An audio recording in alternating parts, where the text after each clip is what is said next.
زکات نکالنے کا کیلکولیٹ کرنے کا طریقہ کیا ہے یہ بھی آپ سمجھ لیں.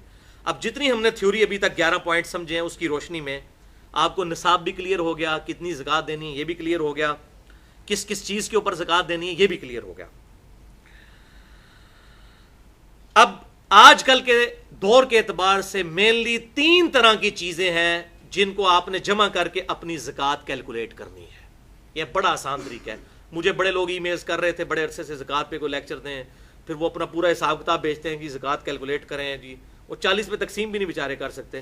میں مطلب میرے لیے بڑی مصروفیت ہوتی ہے, میں نہیں یہ سارے معاملات لے کے چل سکتا, لہٰذا میں نے اب یہ میں آپ کو جنرلائز بتانے لگوں. یہ بڑا آسان طریقہ ہے زکات کو کیلکولیٹ کرنے کا.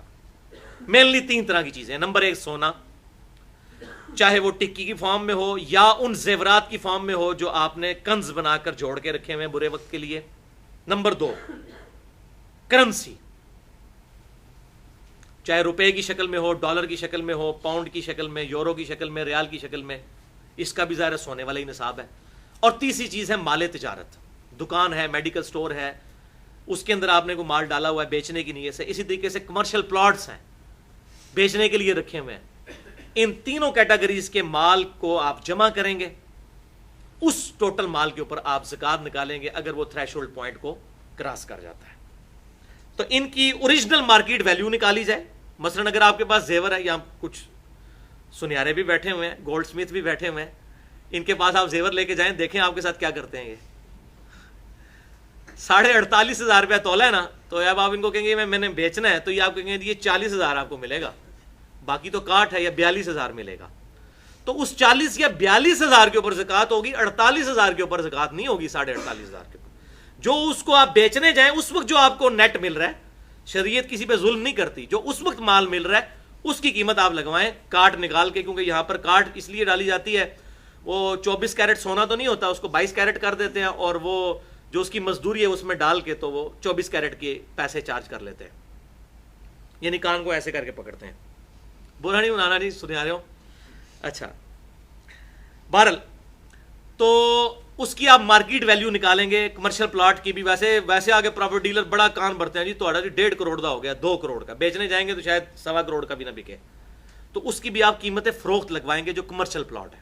جو زرعی زمین ہے کسی کے پاس, اس کے اوپر چاہے وہ مربوں کے مربے ہوں, کسی کے پاس زرعی زمین جو اس کو وراثت میں ملی ہے, اس پہ کوئی زکات نہیں ہے جب تک اس کے اوپر کوئی چیز اگائی نہیں جاتی. اور ظاہر ہے اس کی ویلیو بھی بڑی تھوڑی ہوتی ہے. اسلام آباد میں 1 کنال کے پلاٹ کے آپ کئی مربع خرید سکتے ہیں زرعی زمین, ان کی تو ویلیو بڑی تھوڑی ہوتی ہے جو اس طرح کی زرعی زمینیں ہوتی ہیں. بہرحال اب یہ تینوں طرح کی چیزوں کو, یعنی سونے کو اور کرنسی کو, چاہے وہ روپیہ ہو, چاہے وہ ڈالر ہو یا پاؤنڈ ہو یا ریال ہو, اور تیسری چیز مال تجارت کو, ان تینوں کی آپ رقم نکالیں کتنی بنتی ہے. ان تینوں کو جمع کرنے کے بعد پھر اس کو 40 پہ تقسیم کریں, اور جو جواب آئے وہ آپ زکات دیں گے. البتہ اگر آپ نے کسی سے قرض اٹھایا ہوا ہے تو اس قرض کو آپ پھر اس میں سے نکال دیں گے, لیکن وہ نکالیں گے اس صورت میں اگر ایڈ بھی کیا ہوگا. یہ نہ ہوگا وہ اپنے مال میں سے اس کو نکال دیں. مثلا آپ کے پاس 10 لاکھ روپے تھے, 10 لاکھ آپ نے قرض اٹھایا, تو کتنے ہو گئے 20, تو 20 میں سے 10 نکالیں گے, اپنے 10 میں سے 10 نکال کے 0 نہیں کر دینا.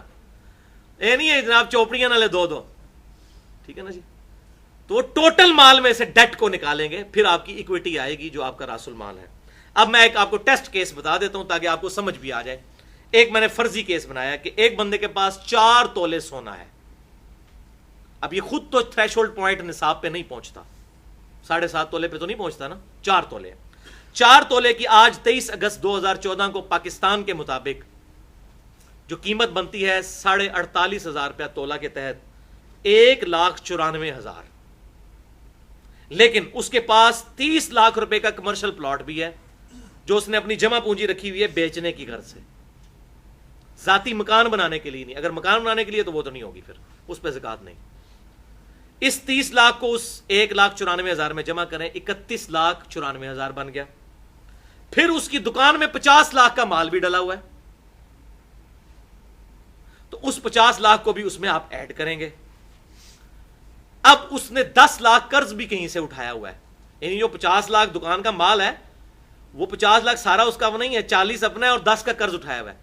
تو 40 میں سے 10 نہیں مائنس ہوں گے، 50 میں سے 10 مائنس ہوں گے، تو 40 ہی وہ نیٹ نکل آئے گا اس کا۔ یہ 40 لاکھ بھی جمع کر لیں، 30 لاکھ کا پلاٹ بھی جمع کر لیا، 4 تولے سونے کی قیمت بھی جمع کر لی۔ اب اس کی کل بچت جو بنی 81,94,000 اور 10 لاکھ آپ نے اس میں سے قرض جو لیا ہوا وہ نکال دیا، تو بنا 71,94,000۔ اس کو 40 پہ تقسیم کریں، 40واں حصہ یعنی 2.5% اس کا نکلے گا 1,79,000 1,79,850، یہ اس کی زکوٰۃ نکلے گی۔ یہ ہے بھائیو زکوٰۃ نکالنے کا طریقہ۔